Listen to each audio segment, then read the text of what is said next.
Ora então, irmãos, bom dia a todos, aqueles que ainda não cumprimentei. Eu queria convidar-vos a abrir a Palavra de Deus na carta aos Efésios, no capítulo 2, e queria partilhar convosco alguns pensamentos que temos aqui neste capítulo 2, no início, que nos falam de obra. Este capítulo, e no início, fala-nos da obra, a obra do pecado, a obra de Deus e a nossa obra. Nós vivemos dias em que a maior parte das pessoas faz faz o que é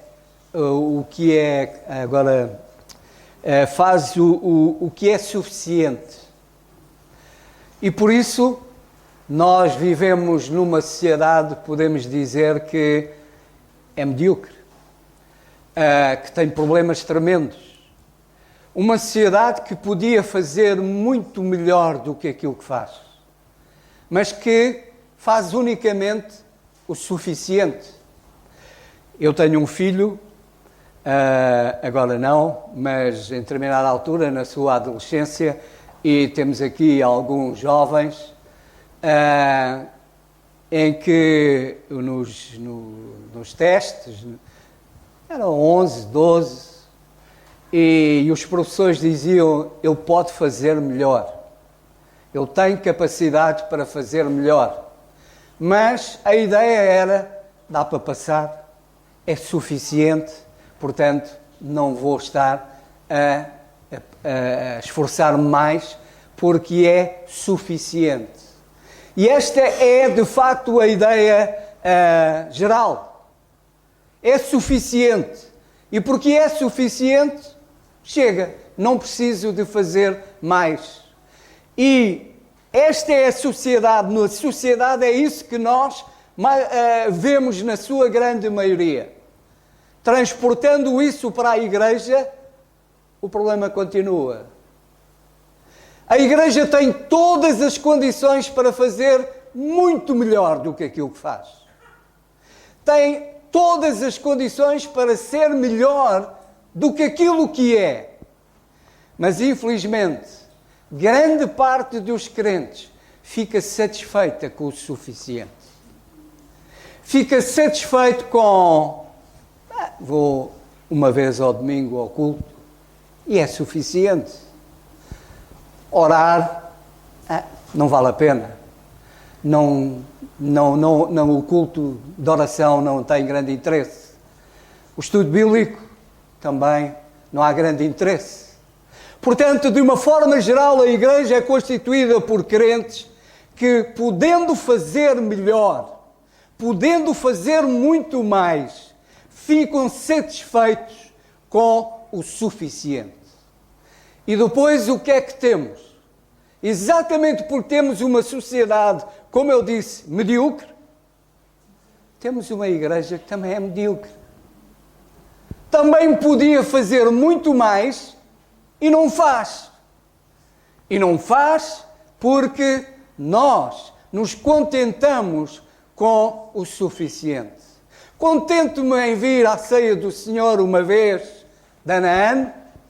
Contento-me em servir o Senhor em qualquer coisa. Aliás, a ideia de que qualquer coisa serve para o Senhor é geral. É normal ouvir-se essa conversa. É para o Senhor. Como se para o Senhor qualquer coisa serve. O Senhor merece melhor. O Senhor merece o melhor.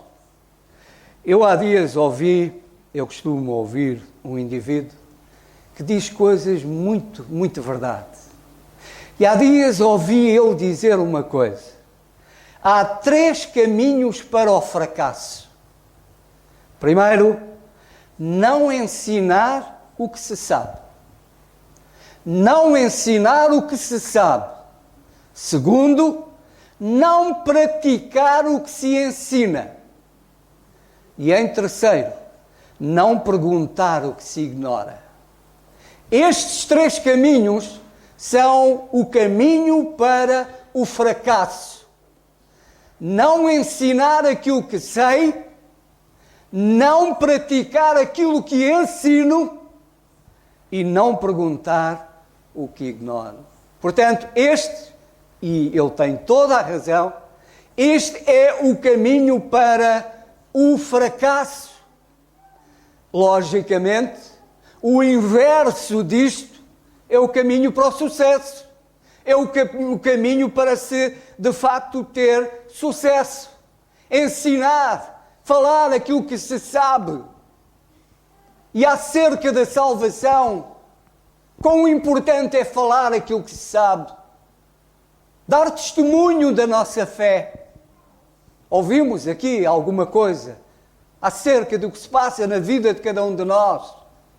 Mas cada um de nós deve testemunhar perante aqueles que nos cercam, falar aquilo que nós sabemos. E nós sabemos qual é o caminho para o céu. Nós sabemos qual é o caminho para a salvação. E esse caminho é Jesus. Eu sou o caminho, a verdade e a vida. Ninguém vem ao Pai a não ser por mim. Portanto, eu sei qual é o caminho, eu sei aquilo que Deus diz, eu conheço a palavra de Deus, eu conheço quais são os valores de Deus, e é esses valores, esse caminho, essa salvação que eu devo falar, mas acima de tudo, que eu devo viver. E ter a humildade suficiente, que é isso que falta também, humildade suficiente de perguntar aquilo que não sei, aquilo que tenho dúvidas, perguntar acerca daquilo que não sei. Portanto, sem dúvida nenhuma que este é o caminho para o sucesso, mas o contrário disto é o caminho para o fracasso. Irmãos, que o Senhor nos ajude a sermos crentes não do suficiente, mas a sermos crentes de fazer o melhor. O Deus que nos ama e o Deus que nós amamos merece não o suficiente, mas merece o melhor de nós. Merece de facto o melhor de nós. E que o Senhor nos ajude a libertarmos desta ideia de que é suficiente, qualquer coisa serve. Não. Deus merece o melhor de mim. E se eu posso, com as condições que tenho, eu posso fazer melhor, por que é que não hei de fazer? Se eu posso ser melhor, por que é que não sou? Se eu tenho todas as condições para ser, porque tenho Deus na minha vida, porque tenho a palavra de Deus, portanto eu tenho todas as condições para ser melhor, para fazer melhor. Se não sou, se não faço, é porque sou medíocre, é porque me contento unicamente com o suficiente, onde podia ser melhor. E Deus merece, de facto, o melhor para a nossa vida. Em relação a este capítulo 2, diz a palavra de Deus, em primeiro lugar, nós temos aqui a obra do pecado. Lemos: e vos vivificou, estando vós mortos em ofensas e pecados. A obra do pecado em nós. E o que é a obra do pecado em nós? Porque nós, quando nascemos pecadores. Somos todos, diz a palavra de Deus, que todos pecaram. Portanto, todos são pecadores. Quando nascemos pecadores. E a ação do pecado, o resultado do pecado da nossa vida, o que é que gera? Diz o versículo: e vos vivificou, estando vós mortos. O pecado leva à morte. A obra do pecado na nossa vida leva à morte eterna. Morte significa separação. Morte significa separação. E o pecado, a obra do pecado na nossa vida, separa-nos de Deus. Separa-nos completamente de Deus. E permanecendo no pecado e morrendo no pecado, podemos ter a certeza que para sempre estaremos separados de Deus. E a nossa eternidade será separada de Deus, em tormento, em aflição. É isso que a palavra de Deus nos diz. Portanto, aquele que permanece no pecado, aquele que de facto a obra do pecado leva à morte, à separação eterna de Deus. Por outro lado, o versículo 2 diz: em que noutro tempo andaste segundo o curso deste mundo, segundo o príncipe das potestades do ar, do espírito que agora opera nos filhos da desobediência. O pecado leva à desobediência. O que é que originou o pecado? O que é que levou ao pecado? Lembram-se o que aconteceu no Jardim do Éden? Quando o Senhor disse que podiam comer de todos os frutos de todas as árvores, menos de uma árvore. A árvore da vida. O Senhor disse: desta árvore não comereis. E logo apareceu Satanás e falou a Eva e disse: foi assim que o Senhor disse. E o resultado foi desobediência. Adão e Eva comeram do fruto que Deus disse: não comereis. E isso foi desobediência. O pecado leva à desobediência. Desobediência a Deus.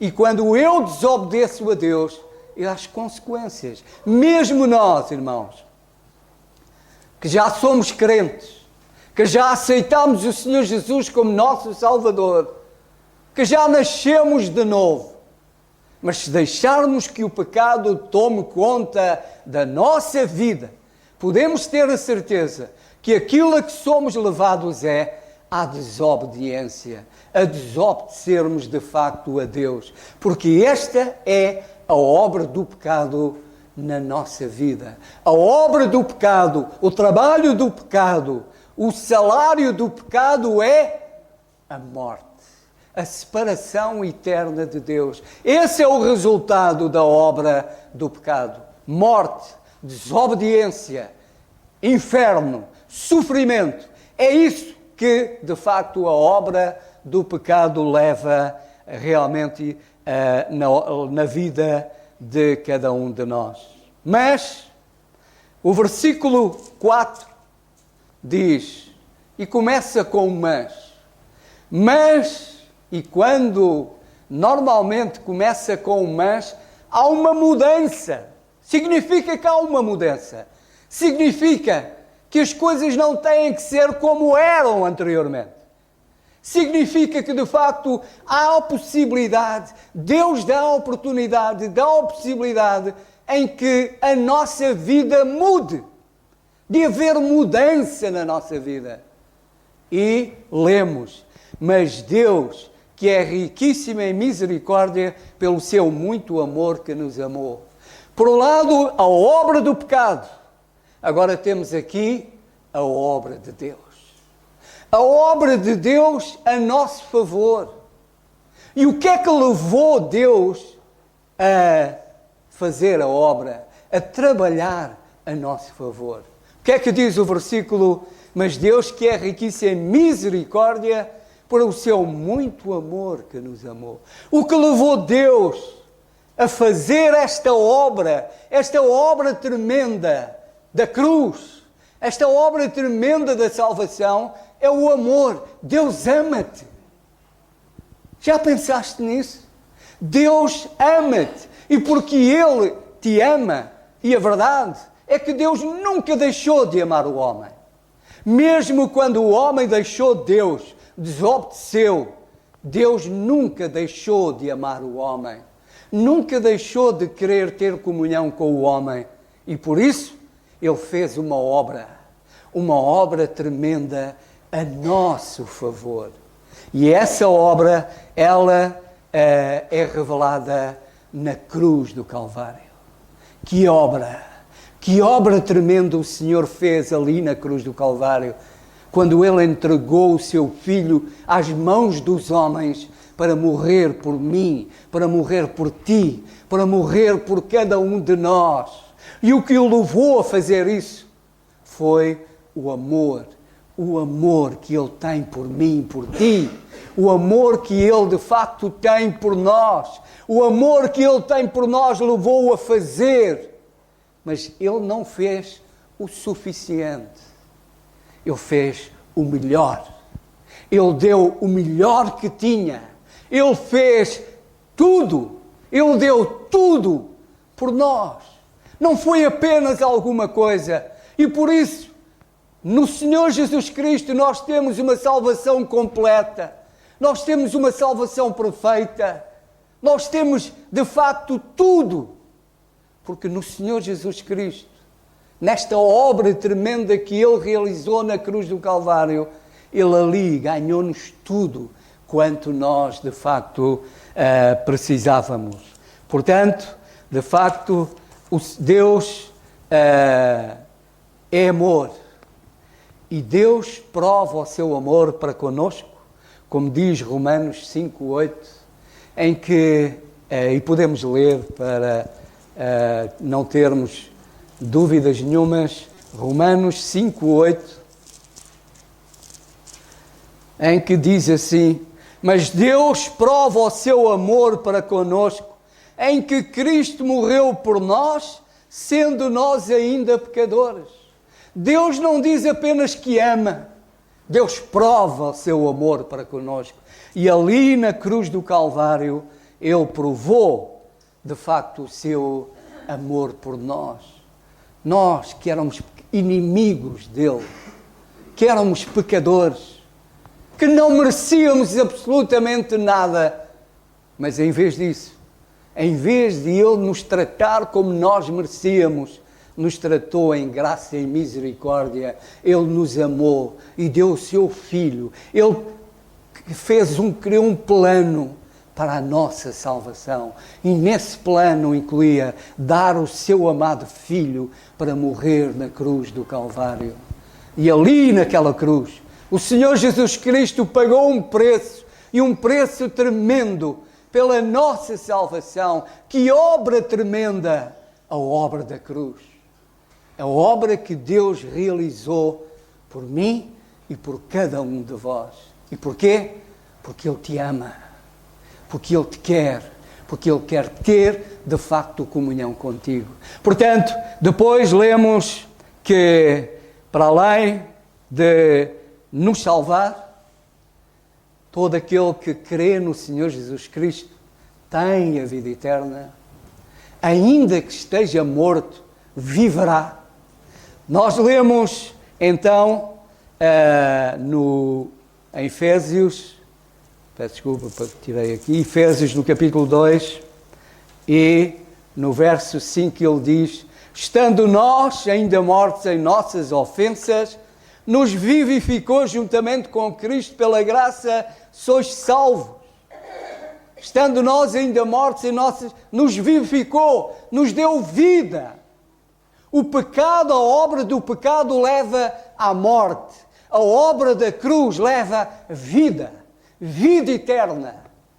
Não é vida apenas durante os anos que o Senhor tem que nós vivamos aqui neste mundo, mas vida eterna, vida na presença de Deus, uma nova vida, uma nova relação com Deus. Foi isso que o Senhor, de facto, nos ganhou na cruz do Calvário. Ele nos deu vida, e vida eterna. E para além disso, o versículo 6 diz: e nos ressuscitou juntamente com Ele, e nos fez assentar nos lugares celestiais em Cristo Jesus. Vejam, a obra de Deus por nós nos leva a estarmos já sentados nos lugares celestiais em Cristo Jesus. Que obra tremenda! Que obra tremenda a obra de Deus por cada um de nós. porque todo aquele que crê no Senhor Jesus Cristo vive, tem vida, tem uma nova vida, uma nova relação. E mais, Deus o exalta. Estamos sentados já nos lugares celestiais, nós que nos encontrávamos tão baixo, em que de facto o pecado nos conduzia à morte, à separação de Deus. Todo aquele que crê no Senhor Jesus Cristo está sentado no trono com o Senhor Jesus Cristo. O Senhor Jesus Cristo está sentado à direita de Deus e nós estamos sentados nos lugares celestiais com Ele. Vejam esta obra, a obra tremenda, a obra de Deus a nosso favor.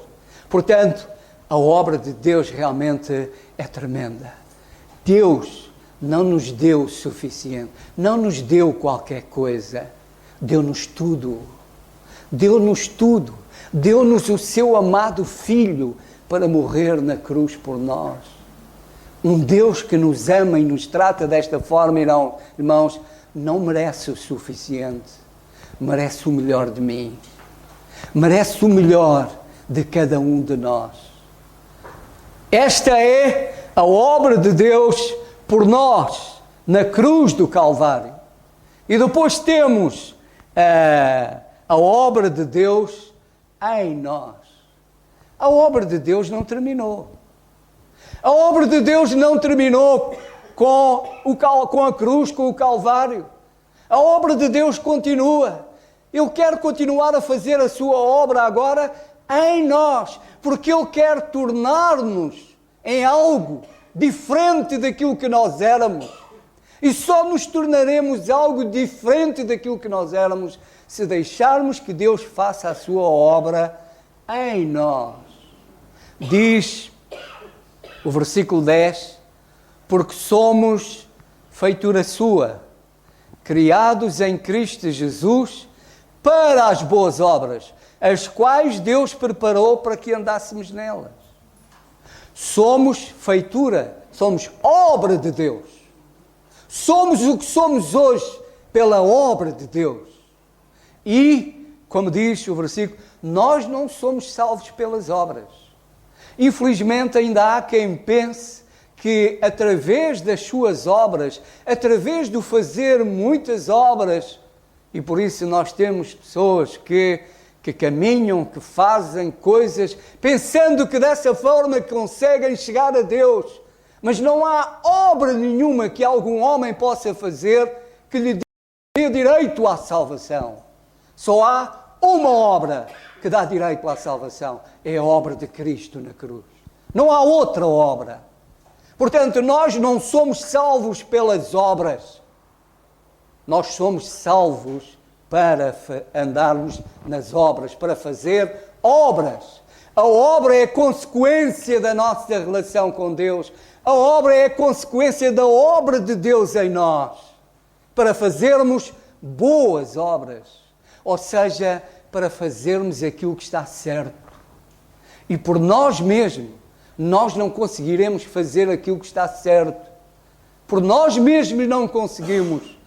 Por isso nós precisamos que de facto Deus continue a fazer a sua obra em nós. Diz de facto o versículo que nós somos feitura sua, criados em Cristo Jesus para as boas obras, as quais Deus preparou para que andássemos de facto nelas. Deus preparou. Reparem que tudo é obra de Deus. É obra de Deus no passado por nós, é obra de Deus no presente em nós, e é obra de Deus em relação àquilo que nós fazemos. É Deus que prepara as obras. É Deus que faz todas as coisas. Por isso, quão importante é deixarmos que Deus faça a sua obra em nós. E podemos ter a certeza, irmãos, se não deixarmos que Deus faça a sua obra em nós, jamais faremos a obra de Deus. Se não deixarmos que Deus faça a sua obra em nós, jamais nós faremos a obra de Deus. Nós temos exemplos nas Escrituras de homens que fizeram uma obra tremenda, mas antes de a fazer, foram preparados por Deus para fazer essa obra. Uns passaram anos no deserto, outros, como José, passaram por momentos difíceis, por momentos realmente terríveis, mas era Deus a prepará-lo para a obra que ele tinha para que ele fizesse. E sabemos como, da forma como José terminou. Era o número 2 lá no Egito. Mas antes de lá chegar, Deus foi preparando-o. E é Deus que nos prepara para fazermos a obra que Ele quer que nós, de facto, façamos. O que nós temos que deixar é que Deus faça a obra em nós, para que então depois Deus possa fazer a obra através de nós. É isso que nós, de facto, temos que fazer. Porque a obra que nós depois fazemos, ela não é para a nossa glória. É para a glória do nome do Senhor. É para a glória do nome do Senhor. Por isso, irmãos, quão nós precisamos de nos submeter à vontade de Deus. Deixemos que Deus faça a sua obra em nós. Que Deus nos torne naquilo que Ele quer. Porque Ele tem um plano para nós. Ele tem obra para que nós façamos. Nós temos um ministério. Deus nos deu um ministério. O ministério da reconciliação. Na segunda carta aos Coríntios, na segunda carta aos Coríntios, 9, 8, diz assim a palavra do Senhor: e Deus é poderoso para tornar abundante em vós toda a graça, a fim de que, tendo sempre em tudo toda a suficiência, superabundeis em toda a boa obra. Deus é poderoso para tornar. É Deus que é poderoso para fazer através de nós uma obra abundante. É Deus que faz essa obra. Assim nós nos queiramos sujeitar e submeter à vontade de Deus e deixemos que Ele de facto faça a sua obra em nós, para que então nós possamos fazer a obra dele. E como é que Deus faz essa obra em nós? Faz através da sua palavra. Sermos influenciados pela sua palavra, mudando, transformando a nossa mente, a nossa vida, fazendo a sua obra de facto em nós e nos tornando naquilo que Ele quer que nós sejamos e nos capacitar para fazer a obra que Ele quer que nós façamos. É envolvendo-nos na sua obra, é envolvendo-nos, é conhecendo a sua palavra. Deus tem muitas diversas formas de nos preparar para a obra que Ele tem preparada de facto para nós. Mas uma coisa é certa, irmãos: Deus merece o melhor de nós. Não sejamos crentes suficientes, mas sejamos crentes para fazer o melhor. Queiramos sempre fazer o melhor. De facto, é importante cada um de nós, seja no trabalho, façamos o melhor. Não façamos apenas o suficiente. Infelizmente é o que se ouve nas empresas. A maior parte das pessoas é suficiente, chega, não faço. Não. Se temos a oportunidade de fazer o melhor, façamos o melhor. Se temos a oportunidade e condições para fazer melhor, façamos melhor. Sejamos os melhores, para a glória do nome do Senhor. E por isso, irmãos, certamente, se tivermos essa atitude, a nossa atitude na igreja também será diferente. Queremos ser os melhores, porque compreendemos que Deus merece o melhor da minha parte. Não merece o suficiente, mas merece o melhor. E Ele dá-me todas as condições para que eu seja melhor cada dia, faça melhor cada dia. Ele dá-me todas as condições, dá-me a sua palavra, dá-me a sua presença na minha vida, dá-me o Espírito Santo que em mim habita e me torna, de facto, capaz para fazer a obra que Ele quer que faça. E de facto, irmãos, este mundo não precisa de uma igreja que faz o suficiente. Precisa de uma igreja que faz o melhor. Uma igreja que vive o melhor, que vive a sério para o Senhor. É isso que este mundo de facto precisa. E particularmente, como igreja do Senhor que se reúne aqui neste lugar, sejamos os melhores, irmãos.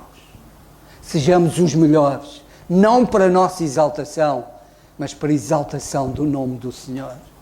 Que o Senhor nos ajude, que o Senhor nos abençoe. Amém.